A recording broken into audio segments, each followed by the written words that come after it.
नमस्कार, आप देख रहे हैं बेस्तक की खास पेशकश और आज हम डिस्कस कर रहे हैं कि 2023 का आउटलुक क्या रहने वाला है और कौन से शेयर्स, कौन से सेक्टर्स में पैसा बनने की संभावना ज्यादा है और सबसे बड़ी बात क्योंकि बजट आने वाला है तो क्या कुछ उम्मीदें हैं बजट से। इन तमाम चीजों को डीकोड करेंगे। हमारे साथ आज के खास मेहमान दीपन मेहता जी मौजूद हैं, फाउंडर डायरेक्टर हैं एलेक्सर इक्विटीज प्राइवेट लिमिटेड से। दीपन जी नमस्कार, स्वागत है सर आपका बेस्तक पे और नए वर्ष की आपको बहुत बहुत शुभकामनाएं। नमस्कार और आपको और आपकी पूरी टीम को भी नए साल की बहुत-बहुत शुभकामनाएँ। Happy new year and I hope it's a great year for the country and for everyone. And again once again thank you for having me on your show. Right sir, लेकिन market space में सबसे बड़ा सवाल यही है, चाहे earning season हो या फिर बजट, कोई खरीदारी हमने देखी नहीं है इस साल के शुरुआत में, कोई बहुत तगड़ी खरीदारी हुई हो। 2023 आपको कैसा लग रहा है ओवरऑल? अगर देखें आउटलुक क्या निकलता है 2023 का और अभी भारतीय बाजारों के वैल्यूएशंस कैसे लग रहे हैं आपको? देखिए 2023 हमको हमारे हिसाब से अच्छा रहना चाहिए। It should be a good year क्योंकि जो भी नेगेटिव न्यूज़ फ्लो आई थी, जो नेगेटिव डेवलपमेंट्स थी इन 2022 यानी कि जो यूक्रेन की जो वॉर हुई, उसके बाद इन्फ्लेशन, इंटरेस्ट रेट्स बढ़े, सप्लाई चेन में बहुत सारे बॉटलनेक्स थे और ओवरऑल जो स्लैकनेस थी ग्लोबल इकोनॉमी में, आई थिंक काफ़ी हद तक ये डिस्काउंट हो चुकी है। और इंडिया में भी आई थिंक एक अच्छा फाउंडेशन बन रहा है।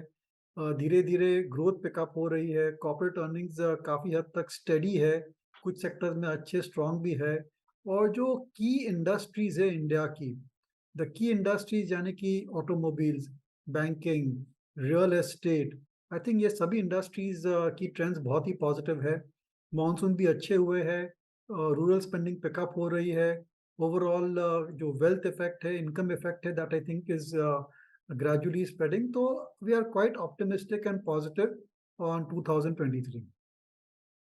राइट, लेकिन सर 2022 में जाते जाते हमने ऑल टाइम हाई लेवल्स को टच तो कर लिया था, लेकिन वहां पर टिकना हो गया था बहुत मुश्किल। और उसके बाद से देख रहे हैं कि बाजार पे फिर से थोड़ा दबाव बन गया है। अच्छा, ऊपर से ऑल टाइम हाई लेवल्स तो लग गया लेकिन लोगों के पोर्टफोलियो में पैसा बना ही नहीं। ऐसे मुश्किल दौर में अभी आपको क्या लगता है कि मार्केट पे क्या करना चाहिए निवेशकों को? देखिए, ये कोई मुश्किल दौर नहीं है। We are trading at near about the highs और जिस हिसाब से हमारे मार्केट्स ने we have outperformed all the global markets, Indian निवेशकों को सबसे ज़्यादा खुश रहना चाहिए। We are not in US और चाइना और any of the other countries जहाँ पर कितनी ज़्यादा भारी भरकम बिकवाली आई है, सेलिंग प्रेशर हुआ है and markets have corrected, a lot of wealth has got destroyed.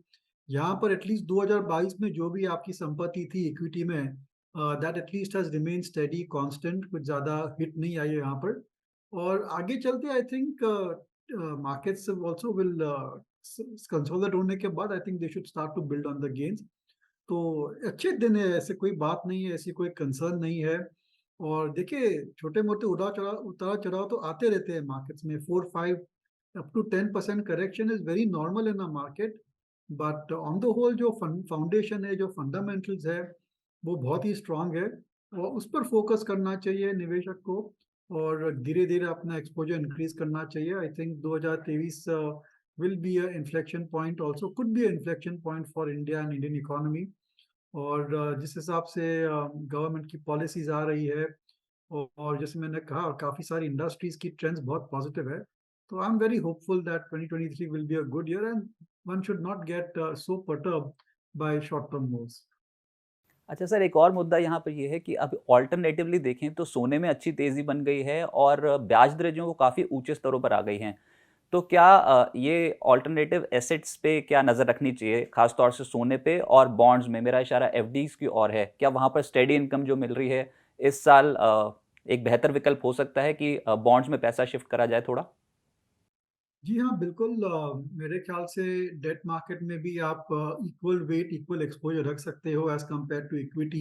Gold I would not advise under any circumstances क्योंकि उसका रिटर्न्स बहुत ही नॉमिनल रह चुका है और कोई यील्ड की गुंजाइश भी नहीं रहती है और इतने सारे उतार-चढ़ाव आ गए मार्केट्स ग्लोबल इकोनॉमी में, लेकिन गोल्ड ने अपना जो एक मकाम है as a safe asset, that has certainly been threatened और क्वेश्चन्ड।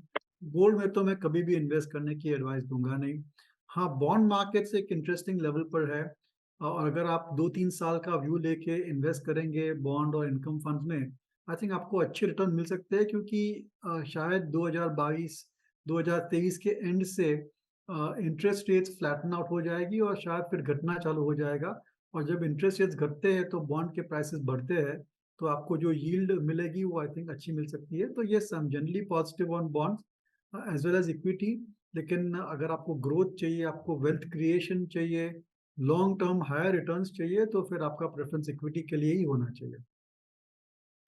साल 2022 में पीएसयू बैंक्स और सरकारी कंपनियों ने चौंका दिया, बहुत जबरदस्त तेज देखने को मिली। दीपन सर, ये क्या ट्रेंड फॉलो होता नजर आता है आपको? क्या सरकारी कंपनियों में और सरकारी बैंक्स में अभी यहां से भी पैसा बनने की संभावना ज्यादा है?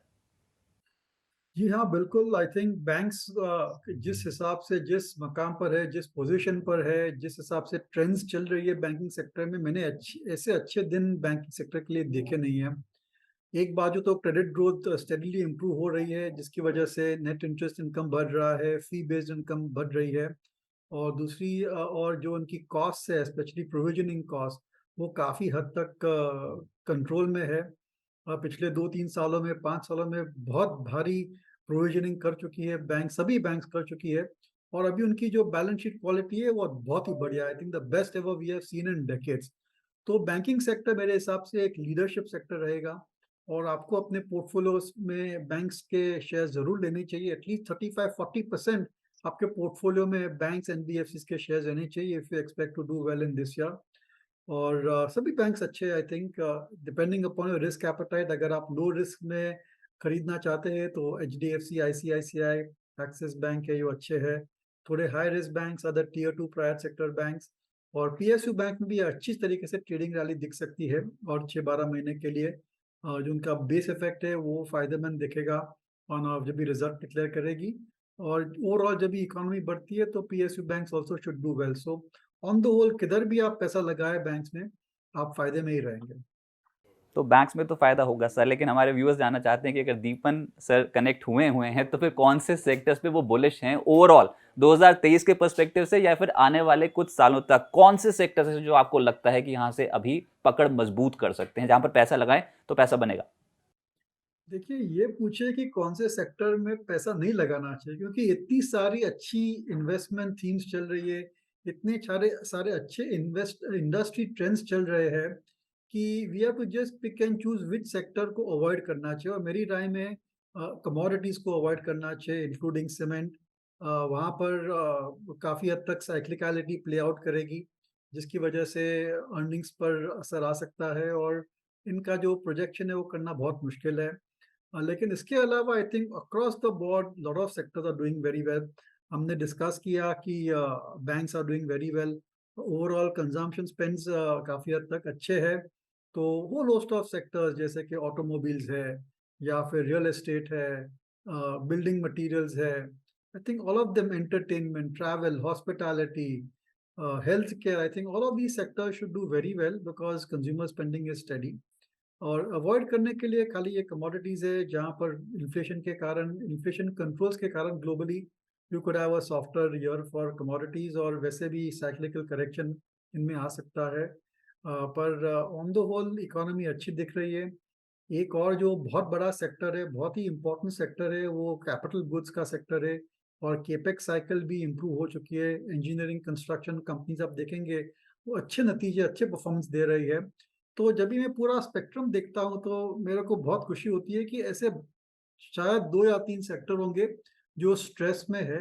बाकी सभी सेक्टर्स एक अच्छे ज़ोन में आ रहे हैं।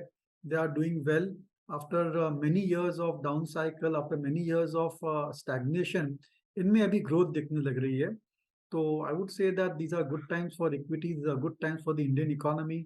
और जैसे-जैसे 2023 समाप्त होने को आएगा, 2024 में तो बड़े इलेक्शंस है, तो government spending also will start picking up, infrastructure spending will start picking up towards the end of 2023 and early 2024 as well.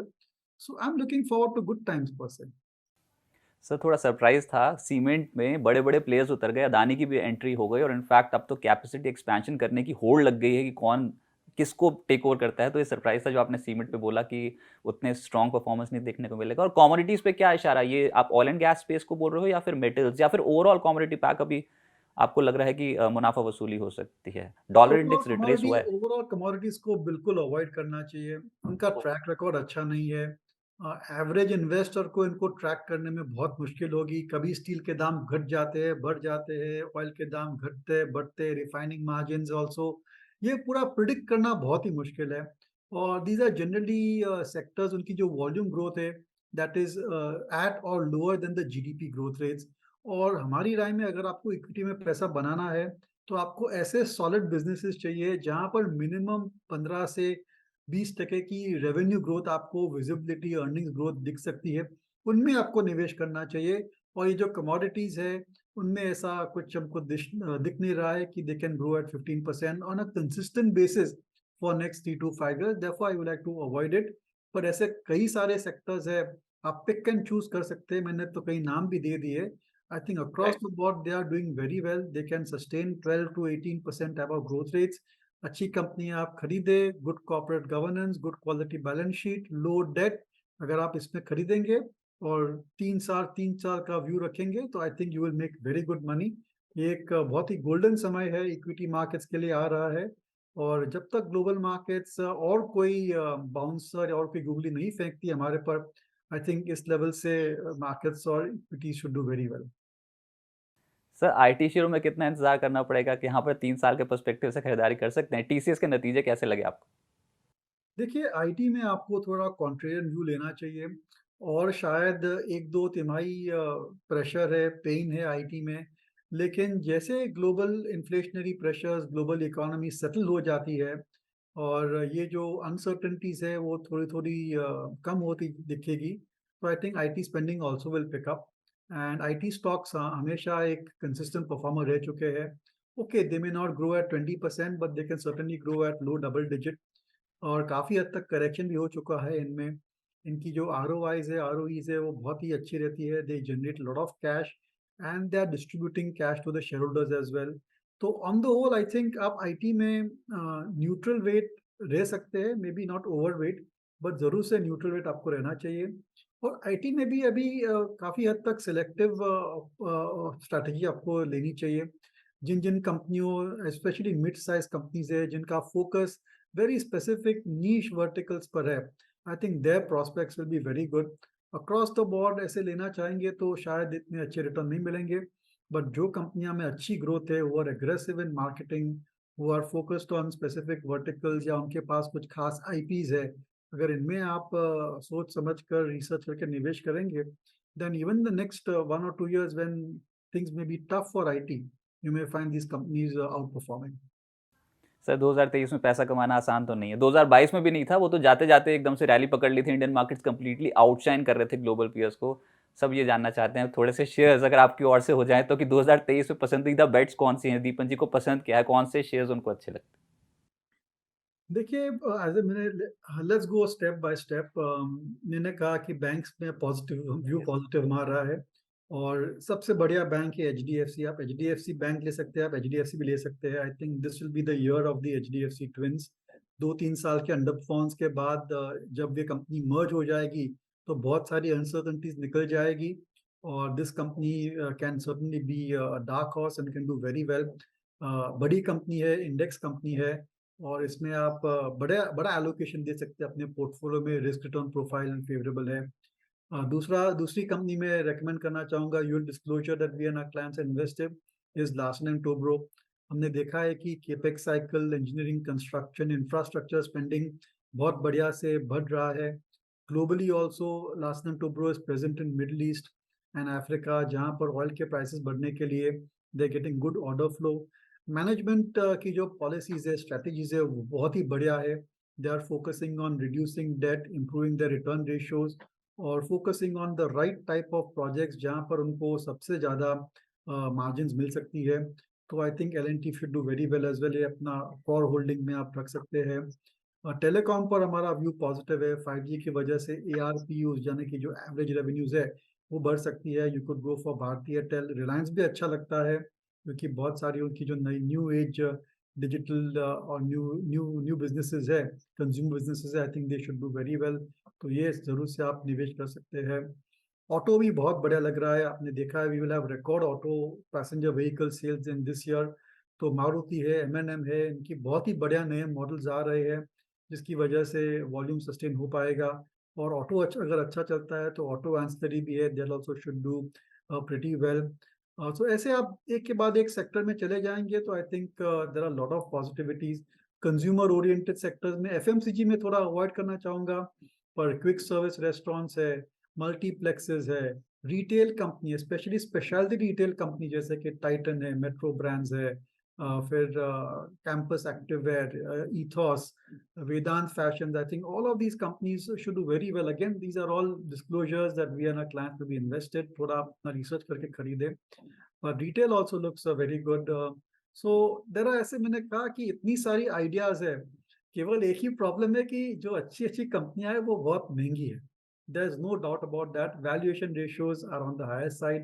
Price to earnings, price to book सस्ते नहीं है। लेकिन ये चॉइस नहीं है आपको, Indian markets have generally been expensive. और एक ही तरीका है ये हाई पी मल्टीपल्स या हाई वैल्यूएशंस को न्यूट्रलाइज करना, वो है कि जो आप अपना व्यू है, जो अपना होल्डिंग पीरियड है, वो आप बढ़ा दीजिए, 3 साल, 4 साल, 5 साल कर दीजिए। तो अगर आपने एक्सपेंसिव स्टॉक्स भी खरीदे हैं, लेकिन अगर उनका ग्रोथ आ जाता है ऑन 3 to 5 ईयर बेसिस, अगर कंपाउंडिंग हो जाती है अर्निंग्स में, then also I think even if you buy expensive you will still be able to make a decent return. So बहुत सारी अच्छी कंपनियां हैं इंडियन मार्केट्स में, और आईपीओज भी अच्छे आ रहे हैं। और पिछले 1-2 साल में तो बहुत ही बढ़िया नए कॉन्सेप्ट कंपनीज भी आ चुकी है लिस्टिंग के लिए। So there are lot of choice for investors. ये आपको सही लग रही है कि जो न्यू जनरेशन कंपनीज आई हैं इन इन स्तरों पर, because most of the companies are down 50%, 70%, तो अब क्या वैल्यूएशंस आपको ठीक लगने लग गए हैं जो ये न्यू एंट्रेंट्स थे मार्केट्स में?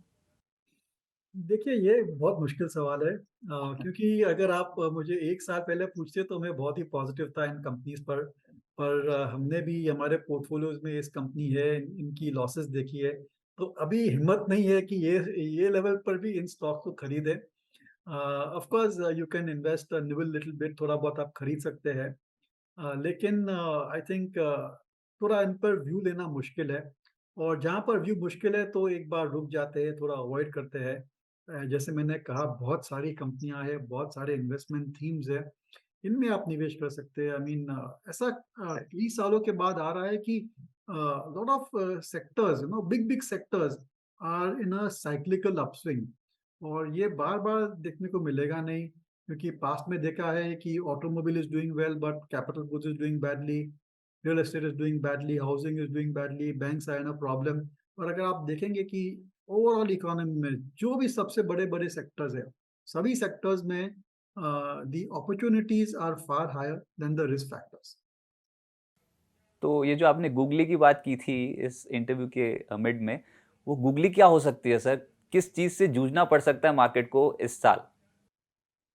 देखिए, आई थिंक मेरे हिसाब से जो भी प्रॉब्लम्स आएंगे ग्लोबल मार्केट्स से ही आएंगे।